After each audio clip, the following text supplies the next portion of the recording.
Hi everyone. This is the first in a series of video blogs that we're going to be bringing you over the coming days and weeks to give you an insider's view to Esomar and what we're all busy with. Some of these updates are going to be live, some are going to be recorded, but nonetheless you'll get a good idea of what we're all up to. Now at this point in time we're busy with the elections. Have you ever thought of joining council? Have you ever thought about guiding Esomar into the next millennia of research? Then please make sure you get your nomination forms in before August 31st so that we can ensure you're on the ballot. And in that context, let me introduce the first member of the Esomar team. Britta van Armen works in our membership services team, and she's the lady who's responsible for doing all of the organisation behind the scenes for the AGM, the elections. So, Britta, you've got 5,000 members out there. Tell them a little bit about who you are and what you do. Hello, nice to meet you all. I'm Britta van Armen. I work at Esomar for 14 years, and currently I'm working in the membership department, and I'm in charge of organizing the annual general meeting at Congress, where we're gonna present all the nominated council candidates for the next 2 years term. So what we're doing, as Finn mentioned already, the closing date is 31st of August, and the process is actually quite easy. If you log into my Esomar, you find all the information, what you need to do to apply.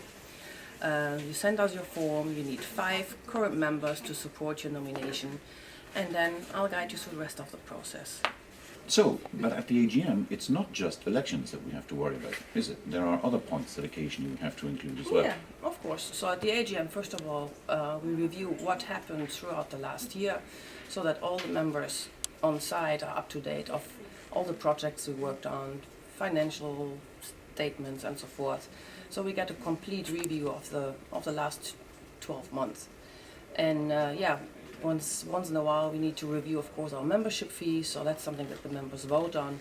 But also, like this year, coming up a referendum where we're gonna review the code and the duration of the new council term, which should be starting from 2019 onwards. That's right. So, as Britta says, when we need a statute change or if there are changes that we want to make to the overall running of the organisation, these have to be voted on by the members, usually at the AGM. And for something, I guess, that's as important as the code or the statutes, it's not just the AGM that has to vote on it, is it? It has to go to a broader referendum then as well. Yes, and that will be published as well through my Esomar. We will run this through an election page where you get all the information and you can comment. We have a discussion group open in my Esomar where you can already review what Esomar is doing and send us any comments or questions that you have in the meantime. Fantastic. So if you do have thoughts and ideas, please make sure either log on to LinkedIn or into my Esomar and give us your thoughts on that subject. And the preparation for doing something like that, Britta, that takes a bit of time, I guess. Yeah, absolutely. Last elections we had a record of 33 candidates applying for a council position. That was really amazing.